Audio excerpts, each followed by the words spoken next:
रात के सन्नाटे में अचानक टीटू को खिड़की के बाहर से एक अजीब सी आवाज आई, कुकड़ू कू। लेकिन ये आवाज आम नहीं थी। टीटू ने आहिस्ता से दरवाजा खोला और चीख निकल गई। सामने एक चमकती हुई मुर्गी जो अंधेरे में रोशनी फैला रही थी। मुर्गी ने गर्दन झुकाई और बोली, मैं अंडे नहीं देती, सबक देती हूँ। टीटू का मुंह खुला रह गया। सबक? मुर्गी से? अचानक कमरे की दीवारों पर सुनहरी रोशनी नाचने लगी, जैसे हवा में जादू बह रहा हो। अगली सुबह मुर्गी ने नीला चमकता अंडा दिया।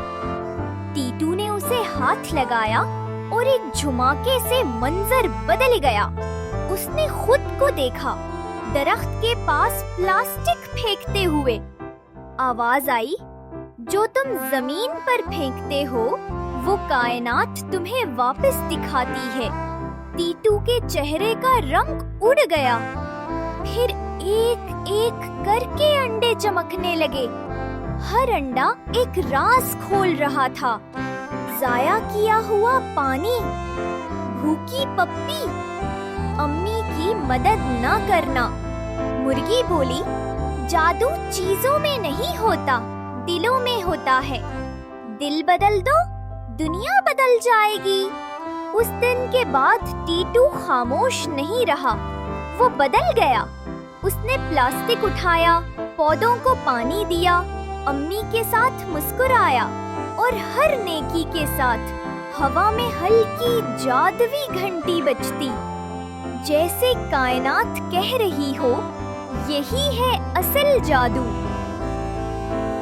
अगली सुबह मुर्गी गायब थी, लेकिन उसके घोंसले में रखा था एक सोना चमकता अंडा। उस पर लिखा था, ये इनाम नहीं, यकीन है। टीटू ने अंडा सीने से लगा लिया। आंखों में रोशनी और दिल में सुकून था।